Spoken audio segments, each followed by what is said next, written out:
রবীন্দ্রনাথ ঠাকুরের ছবি পোড়ানোর প্রতিবাদ। দ্য বেঙ্গল ফাইলস ছবি সিনেমা হলগুলিতে মুক্তির দাবিতে শেওড়াফুলিতে পথ অবরোধ করে বিক্ষোভ বিজেপির।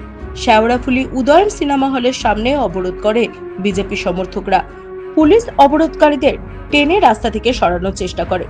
মুখ্যমন্ত্রীর ছবি পুড়িয়ে প্রতিবাদ দেখায় বিজেপি কর্মী সমর্থকরা। মালদহে তৃণমূল ছাত্র পরিষদের বিক্ষোভে নরেন্দ্র মোদী, অমিত শাহর সঙ্গে রবীন্দ্রনাথ ঠাকুরের ছবিও পুড়িয়ে দেওয়া হয়। ভুল করে বিশ্বকবির ছবিতে আগুন বলে সাফাই দিলেও ওই কলেজের ছাত্র নেতাকে বহিষ্কার করে তৃণমূল। আর এই ঘটনাকেই হাতিয়ার করে পথে বিক্ষোভে নেমেছে বিজেপি। পাশাপাশি এই রাজ্যে বিবেক অগ্নিহোত্রীর the Bengal file cinema release করতে দেওয়া হচ্ছে না বলে অভিযোগ তুলে প্রতিবাদ শুরু করে বিজেপি।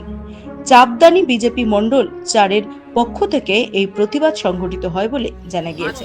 ভারতীয় জনতা পার্টির শ্রীরামপুর সাংগঠনিক জেলা আর সাধারণ যে সনাতনী হিন্দুরা আছে সবাই মিলেমিশে আজকে চাপদানি মণ্ডল 4 শ্রীরামপুর সাংগঠনিক জেলার অন্তর্গত চাপদানি মণ্ডল 4 এই জিটি রোডে আমাদের এই উদয়ন সিনেমা ঘরের সামনে আমরা রাস্তা অবরোধ করলাম, অবস্থান বিক্ষোভ করলাম। কারণ পশ্চিম বাংলায় যত সিনেমা ঘর আছে প্রত্যেক সিনেমা ঘরে দি বেঙ্গল ফাইলস মুভি পরিষ্কারভাবে ব্যান করে দেওয়া হয়েছে মমতা বন্দ্যোপাধ্যায় দ্বারা। কারণ 1946 সালে the great Calcutta killing direct action দেওয়া হয়েছিল, যেখানে 40,000 সনাতনী হিন্দু মা বোন ভাই বন্ধুদেরকে মেরে কেটে গণধর্ষণ করে কলকাতার বুকে ফেলে দেওয়া হয়েছিল।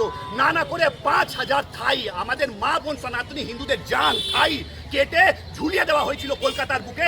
তার সেই পুরো পিকচারটা, সেই পুরো ইতিহাসটা দি বেঙ্গল ফাইল মুভিতে বিবেক অগ্নিহোত্রী মহাশয় তুলে ধরেছেন। আর পশ্চিমবাংলার প্রত্যেক নতুন প্রজন্মের এই অধিকার যে ইতিহাসে কি হয়েছে সনাতনী হিন্দুর ওপর কিভাবে অত্যাচার হয়েছে এটা জানার অধিকার। তাই আজকে আমরা প্রতিবাদ করলাম যাতে পশ্চিমবাংলার প্রত্যেক সিনেমা ঘরে এই দি বেঙ্গল ফাইল মুভি যেন রিলিজ হয়। আর দ্বিতীয়, আমরা দেখলাম এই 3 দিন আগে বিশ্বকবি পশ্চিমবাংলার গর্ব এই মমতা বন্দ্যোপাধ্যায় নিজেকে বাংলার গর্ব বলে। ধিক্কার, নোংরা, আবর্জনা পশ্চিমবাংলার মমতা বন্দ্যোপাধ্যায় পশ্চিমবাংলার আবর্জনা, পশ্চিমবাংলার ধিক্কার, পশ্চিমবাংলার নোংরা মহিলা মমতা বন্দ্যোপাধ্যায় এই ধিক্কার আছেন। উনি বলে ওনার নেতৃত্বে তৃণমূল কংগ্রেসের ছেলেরা, তৃণমূল কংগ্রেসের সমর্থকরা বিশ্বকবি রবীন্দ্রনাথ টেগোরের আগুন লাগিয়েছে ছবিতে। তাই প্রতিবাদে আজকে ভারতীয় জনতা পার্টির চাপদানি মণ্ডল 4 আজকে আমরা অবস্থান বিক্ষোভ করেছি, প্রতিবাদ করেছি। আর মমতা বন্দ্যোপাধ্যায়ের সরকারকে ক্ষমা চাইতে হবে। কারণ উনি শুধু ভারতীয় জনতা পার্টি না, উনি গোটা বিশ্বের সামনে একটা পশ্চিমবাংলার আইডেন্টিটি, আমাদের অহংকার, আমাদের আইডেন্টিটি, আমাদের অস্তিত্ব, আমাদের বজুদ। তাই আজকে আমরা প্রতিবাদে নেমেছি। মমতা বন্দ্যোপাধ্যায়কে ক্ষমা চাইতে হবে আর দি বেঙ্গল ফাইল মুভি পশ্চিমবাংলার প্রত্যেক সিনেমা ঘরে চালাতে হবে, এইটা আমাদের দাবি।